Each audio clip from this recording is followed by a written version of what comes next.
पाकिस्तान के कौन से शहर में सबसे ज्यादा चाय पी जाती है?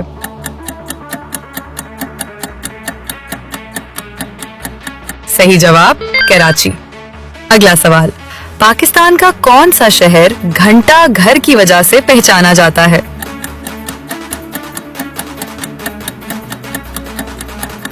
सही जवाब फैसलाबाद।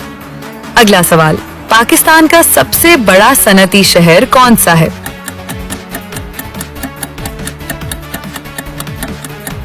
अपनी जहानत से इसका जवाब कमेंट सेक्शन में दें।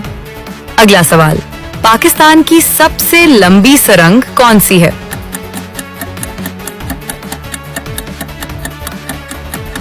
सही जवाब लवारी टनल। अगला सवाल, पाकिस्तान का कौन सा शहर कालीन बनाने की वजह से मशहूर है?